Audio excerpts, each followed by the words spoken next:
Good morning friends, welcome to today's video. In this video we are going to discuss about scenarios for applying the black box testing techniques, and in this particular video we are very particular about the black box testing with a decision table technique method. Let us start. So in the previous video we had discussed about the black box testing technique. That is what is the black box testing means? It is a methodology or testing technique where the software application is going to test based on its functionality by the tester without knowing the software components. That is how it is implemented and what is the language it is adopted, what is the algorithm it is implemented, what is the logic it is implemented, what is the structure it is implemented. Without knowing the details of the software, one can able to go for testing. So in this test, the tester we are going to verify only its functionalities. That is what is the input that we are going to give and how it is going to respond. That is the based on this particular concept, the tester will go for testing. So this way of testing can be implemented in different combinations, the different techniques, that is decision table techniques and equivalence partition technique and boundary value analysis, state transition technique, use case technique, error guessing technique, cause effect graphing and random technique. So these are some of the techniques. With this one can able to go for implementing the black box testing. So let us start. What is the decision table technique?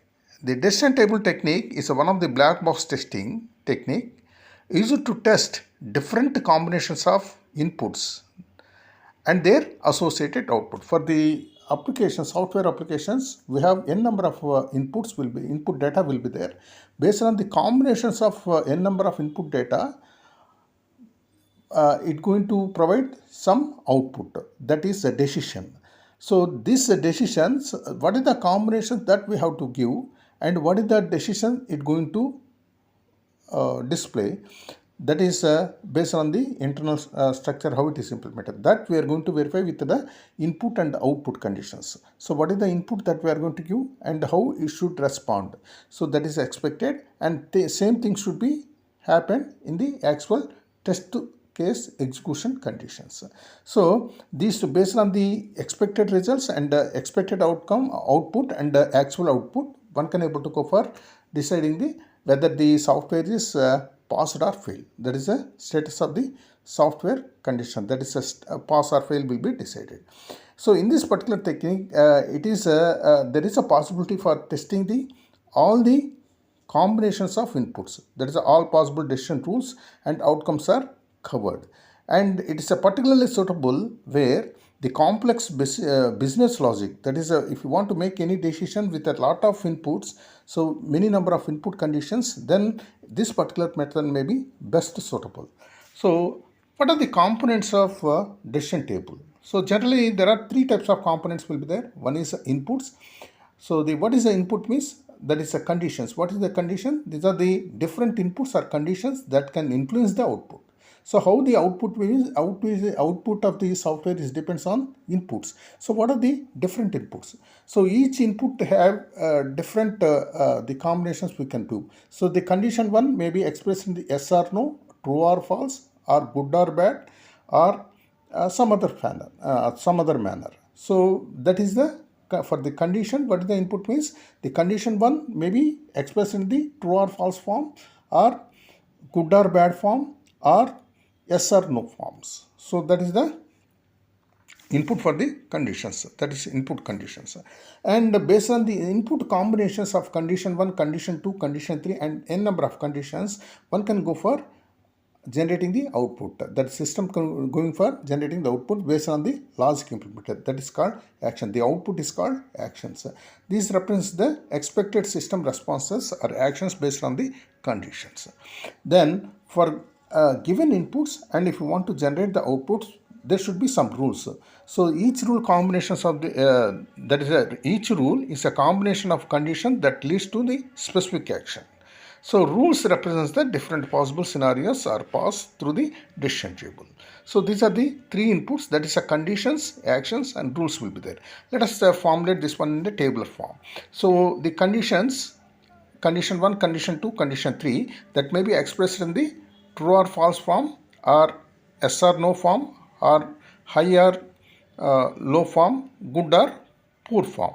So these are the three conditions. Three conditions can be expressed in the different forms like true or false or yes or no, like that. And based on these combinations, so what is the decision? That is the action 1. So based on the rule 2, combinations of condition 1 and condition 2 with the given inputs of condition 1, condition 2, condition 3, how to make the decision, it is given, it is formed as a rule 2. Similarly, rule 3 and rule 4. Based on the rule 1, rule 2, rule 3, rule 4 and the given conditions, one can go for the actions, that is the decisions. So this we can able to express with a simple example. So we are taking the banking system. In that, generally we look for loan approval.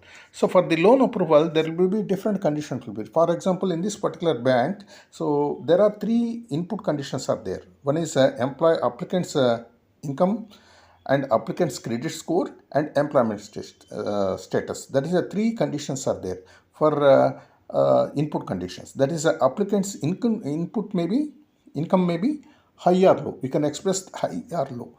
And applicant's credit scores may be good or poor. And employment status may be employee, unemployee.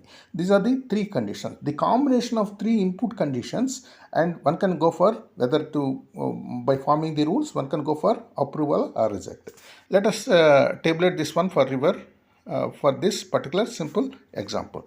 That is, income is high, credit score is good, and employment is status is employee.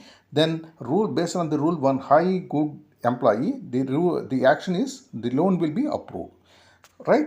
So similarly, rule 2. So rule 2 is income is high, credit score is poor, and employment status is working, that is employee. Then the rule 2 is approved. So that is the action is approved. So rule 3, income is low, credit score is good, and he is an employee. Then based on the rule 3, it can be approved. And if it is a rule 4, if you consider the rule 4, so low income, poor credit score, and he is not having any employment, then the application should be rejected. These are the actions that one can able to go for. So this, so for a particular Y bank, the applicant's name, income, credit score, and employment status will be expressed. Based on this, by forming the condition rules and conditions, and one can go for decisions. So for this testing, we are going to design 4 test cases. Okay, so these test cases are, so first one, test case 1, income is high, credit score is good, and employment status employee. Then what happens, as per the rules, it should approve. So if you run the test case, and if it is actual output is the same, approve, then it's said to be pass. The status of the software is pass. And test case 2, high, poor, employee, for a given input condition, income, credit score and employment, the expected outcome should be approved. The action is approved. But if it is based on the actual output, should be the same, approved. If it is otherwise, it's not, it is just rejecting the actual output, one can able to go for, it's a fail case. Then similarly, the income, low, good, an employee, and again it is the expected outcome is approved. If it is not giving the, if it is giving the same, approve, then the test case 3 is said to be pass. If it is the actual output is rejected, then test case is said to be fail. And the last one, low, poor, an employee, then the expected outcome should be rejected, and actual outcome also should be same. If it is otherwise, if any deviation from the expected to the actual output, then the application is said to be failed. Those cases we are going to refer for the developers for taking the suitable action to rectify the defects. So this is about the decision table technique. So what are the advantages of this? So the first one is systematic coverage. That is, it ensures all the possible combinations of conditions are considered. Then effective complex logic. So if the number of inputs are more, that is it will become somewhat complicated. It helps to break down the complex decision making rules into meaningful scenarios. And sometimes we are going to verify the test, we are going to verify the software with the same combinations. So that's the same decision making rules. So that will be not redundant. So in order to make this one, identifies and eliminate the redundant test cases and focusing on the unique combinations of the inputs and the decision. Based on that, we can go for decision making. And what are the limitations of this? So the complex with many combinations. If the number of input conditions are increased, and for each input conditions there are different combinations of input conditions, then the system will become more complex. There it will be somewhat difficult to implement and may not cover on non-binary conditions. Suppose the input conditions are so true or false, yes or no, or high or low, good or bad, like that. If one can able to go for binary type of expressions, then this method may be suitable. If it is unable to express like that, then it will be a question mark for the implementation of the decision making table method for black box testing. So these are the limitations and advantages of the black box testing.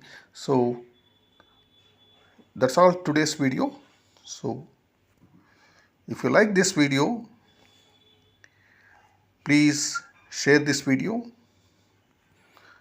subscribe to our channel. Thank you very much. Please encourage us.